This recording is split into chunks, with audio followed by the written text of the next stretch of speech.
My fellow foreigners, do you know what is one of the biggest obstacles for foreign English speakers like me or you when we're trying to learn and improve our English? It's English grammar, my friends, and on many occasions it's not because we lack grammar knowledge. In fact, I think more often than not, we know what's correct and what's not. But when we start speaking, we would say it wrong anyway. Here's the real problem, the way I see it. When foreigners decide to improve their English, they're most likely to reach for an English grammar book and start reading it. Why I think it's a problem?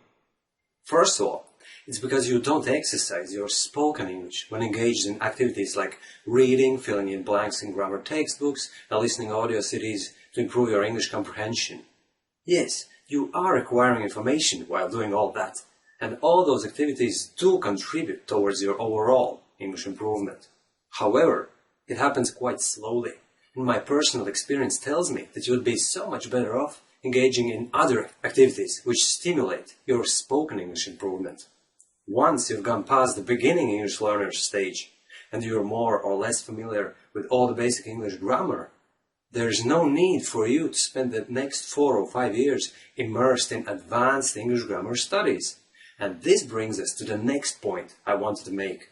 Not all English grammar rules are equally important and relevant for us English speakers, and I actually mean foreign and native English speakers included. Why? It's quite simple. If you spend most of your time speaking English with others and practicing spoken English with yourself, your brain gets automatically wired with correct natural English patterns, which already contain all the necessary grammar. It's only sometimes that we need to make conscious effort to apply this or that particular English grammar rule when we speak or write. As a result, you can drastically reduce the amount of time you spend on grammar studies if you know which grammar aspects merit your attention and which will take care of themselves. So basically, I suggest you stop doing things like learning the whole English grammar tenses table and the sample sentences associated with each of the tenses. It's exactly what I did years ago when I still hadn't realized that by cramming too much information into my head, I only make things worse. I couldn't stop analyzing my speech and preparing it in my head before actually speaking out loud. And it all led to terrible English fluency issues, one that I'm helping others to deal with on my blog. And now let's get straight down to business. I have a free ebook prepared for you, covering many aspects of English grammar that traditional grammar books don't cover. All you have to do to get hold of it is go to this page on my blog.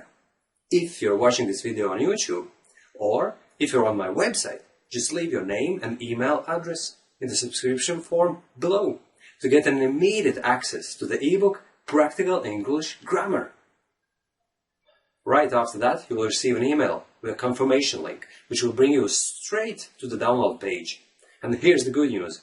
You can read this ebook on your computer or laptop as a PDF file, and you can also download a MOBI version of it in case you have a Kindle ebook reader. Bear in mind, my fellow foreigners, that this isn't your traditional English grammar reference book or textbook. This Practical English Grammar ebook contains my own observations, analysis, and interpretation of how English grammar is sometimes much different in real life than we expect it to be. And instead of having this, why would I speak like that? It's not what my English teacher taught me attitude. I'm suggesting you to make it easier for yourself to speak English by speaking exactly like native English speakers speak. There are 13 chapters in the ebook covering aspects of English grammar that you wouldn't have probably even heard of, such as how to substitute present simple tense for present continuous tense in order to sound more natural and friendly. Yet, they're very relevant for us foreigners.